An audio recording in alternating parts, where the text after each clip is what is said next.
தமிழக வெத்துவெட்டு கழகத்தினுடைய தற்கொலை விஜய் கிறிஸ்துமஸ் விழா நடத்துறாங்க. ஒரு இளைஞனை நீங்க சகோதரர்கள் எல்லாம் சேர்ந்து பாலடைஞ்ச கிணத்துல தள்ளிடுவாங்க. அந்த இளைஞன் எப்படியோ மீண்டும் மேல வந்துருவான். மீண்டும் மேல வந்து அந்த நாட்டுக்கே ஒரு மிகப்பெரிய தலைவனா வருவான். அவனுக்கு துரோகம் பண்ணவங்களையும் அவனை பாலடைஞ்ச கிணத்துல தள்ளினவங்களையும் அவங்களுக்கும் நல்லது பண்ணுவான், நாட்டு மக்களுக்கும் நல்லது பண்ணுவான். அது யாருன்னு உங்களுக்கு புரியுதா?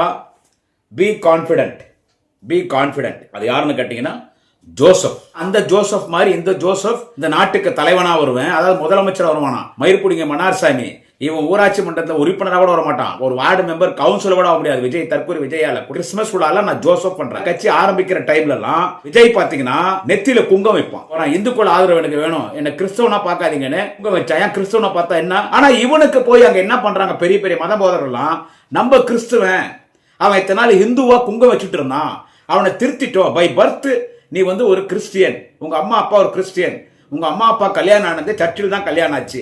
சோ நீ ஏன்டா குங்கம் வைக்கிற? குங்கம் வைக்காத. குங்கம் வச்சா நீ இந்துன்னு ஆயிடுவே, எந்த கிறிஸ்துவ ட்ரஸ்டும் உனக்கு பணம் கொடுக்காது. சோ அவனை முழு கிறிஸ்டியனா நாங்க மாத்திட்டோம். அவன் பர்த் அவன் கிறிஸ்டியன் தான், சும்மா ஃப்ராட் வேலை பார்க்கறது குங்கம் வச்சா. இப்ப ஒழுங்கா நான் கிறிஸ்துவன் சொல்றான், அதனால பணம் கொடுங்க, நாங்க பணத்தை வாங்குறோம், அதனால இப்ப குங்கம் வைக்கிறது இல்ல. சோ மதத்திலேயே ஃப்ராடு வேலை.